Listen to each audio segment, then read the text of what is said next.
안녕하세요. 포항 김세라 변호사입니다. 오늘은 이혼소송 Q&A 네 번째 시간, 친권과 양육권, 양육비 관련해서 여러분이 평소 상담하시는 중에 많이 물어보시는 것들을 준비해 보았습니다. 첫 번째, 친권과 양육권의 차이는 무엇인가요? 자, 친권은요, 미성년자인 자녀를 법적으로 보호하고 그 법률 행위를 대리하고 미성년 자녀의 재산을 관리해 줄 수 있는 그런 권한을 말합니다. 한마디로 법률적인 행위를 대신 해줄 수 있는 그런 권한이라고 생각하시면 돼요. 양육권은 말 그대로 이제 실질적으로 내가 같이 살면서 양육할 수 있는, 케어할 수 있는 그런 권리라고 보시면 되겠죠. 친권자가 되면요, 미성년 자녀의 법정 대리인이 된다고 보시면 돼요.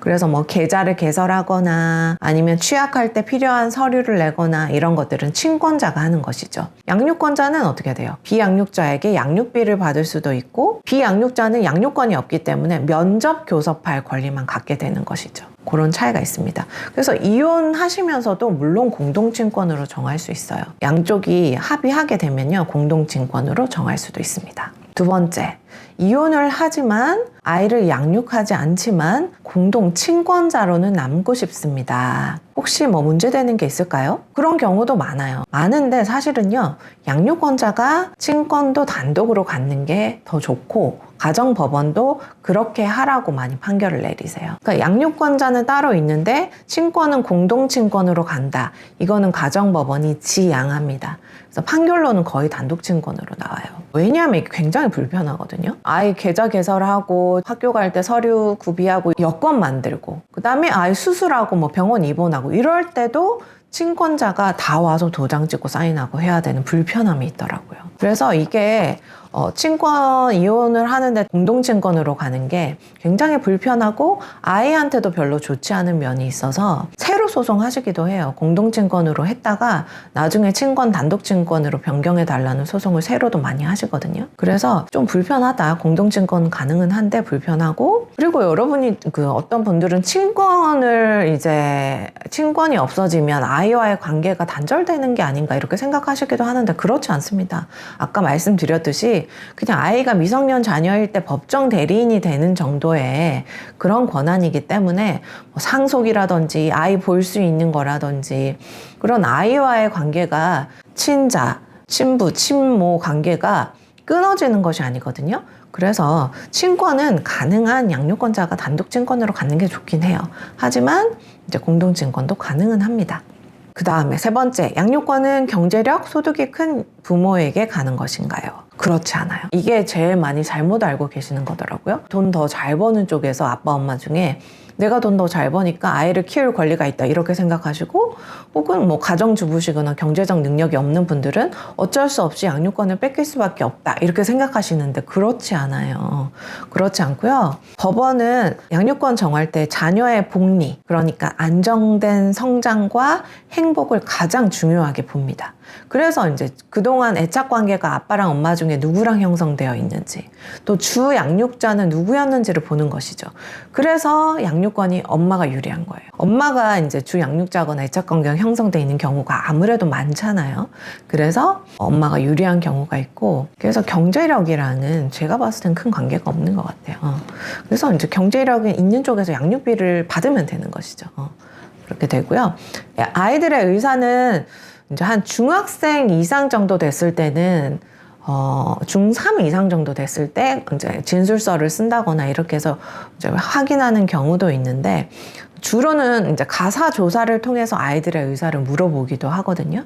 그런 방법을 통해서 이제 아이를 누가 키우는지, 누가 키우는 게 유리한지 조사하는 것이고, 그래서 아이들 어린데 녹음해서 내고 막 이런 건 절대 하시면 안 돼요. 이런 건 오히려 법원에서 안 좋아해요. 얼마든지 아이가 어리면은 너 아빠랑 산다고 말해, 엄마랑 산다고 말해, 이런 식으로 의사가 왜곡될 수가 있잖아요. 그래서 이건 아이들의 정서면에서도 굉장히 좋지 않기 때문에 법원이 증거력을 인정하지도 않고요. 그런 거를 좋게 보지 않습니다. 그러니까 그런 건 하시지 않는 것이 좋습니다. 양육권 정할 때 법원에서 또 뭘 많이 보냐 이제 참고적으로 말씀드리면, 일단 형제자매 남매들은 떨어뜨리지 않으려고 하는 것 같아요.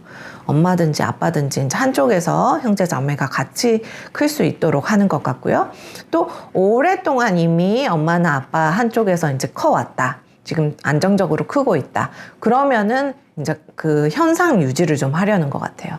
아이들이 자란 환경을 변경시키지는 않으려고 하는 것 같습니다. 그래서 이제 소송을 이제 1년이든 2년이든 오래 할 수가 있잖아요. 그때는 꼭 사전 처분 신청을 하셔서 임시 양육권을 정해 놓으시는 게 좋아요. 네 번째, 배우자가 이혼 소송 중인데 아이를 강제로 데려가 버렸어요. 어떻게 해야 하나요?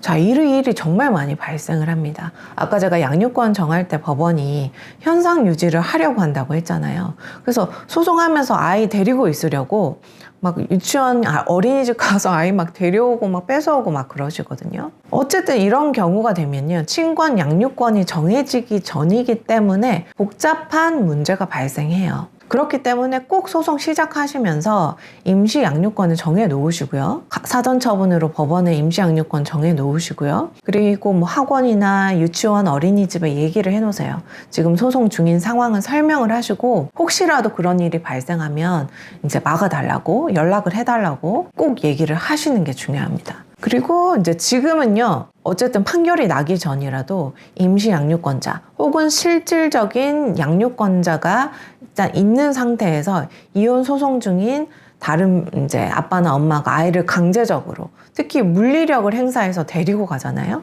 그러면 미성년자 약취 유인죄가 성립할 수 있고 그것을 인정하는 판례가 지금 많이 생기고 있거든요.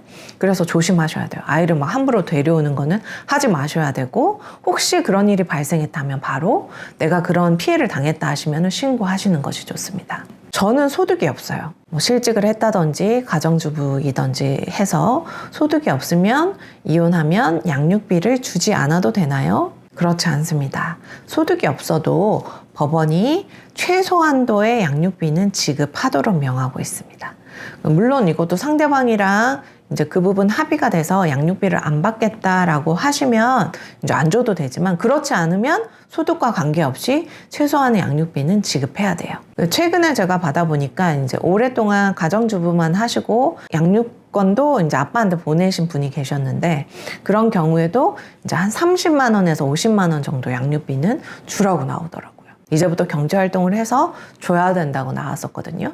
그래서 이제 줘야 된다, 알고 계시고, 양육비는 이제 어느 정도 선에서 정해지는지는 여러분이 포털 사이트에 가정법원에서 만든 양육비 산정 기준표 검색하시면 표가 나오거든요. 소득별로 이제 양육비가 나와요. 그거 보고 계산해 보시면 되고, 저는 초기 상담할 때 이제 양육비 얼마 받을 수 있어요? 이렇게 물어보시면 일단 뭐 소송 좀 해봐야겠지만 일단 상대방의 월급, 실수령 월급의 20% 정도 생각하시고 시작합시다, 이렇게 말씀드리거든요. 그 정도 선에서 이제 좀 마이너스 5% 플러스 5% 정도 이렇게 좀 변동은 있는데 그 정도 선에서 나오더라고요. 여러분, 그렇게 양육비 산정 기준표, 그리고 월급의 소득의 20% 정도에서 아이 한 명당 20% 정도에서 나올 수 있다, 이렇게 일단 생각하시면 될 것 같아요. 자, 그리고 상대방의 월급이 얼마인지 몰라요. 소송을 하면서 이것을 알아내서 양육비를 받을 수 있을까요? 네, 그렇습니다. 소송하면서는 저희가 계좌도 조회하고 해서 이제 월급 얼마 들어오는지도 조회할 수 있고요. 세무서에 조회를 해서 종소세나 이런 것들 다 조회도 가능해요. 그리고 뭐 건강보험공단이라든지 해서 신고된 소득을 이제 회신 받기도 하고요. 회사에도 조회해요. 회사에도 퇴직금이랑 월급 얼마 나오는지 다 조회하거든요. 그래서 다 조회해서 월급 기준으로 양육비 받으실 수 있습니다. 추가 소득도 발견되기도 해요. 그래서 저희도 이제 소송해보면 그냥 월급쟁이였는데 상대방이 세무서에 조회해보니까 부업을 하고 있었던 거죠. 그래서 추가 소득까지 알아내서 그거 기준으로 양육비 많이 받으신 경우도 있었거든요. 그래서 소송하면서는 상대방의 소득에 대해서도 조회가 가능합니다.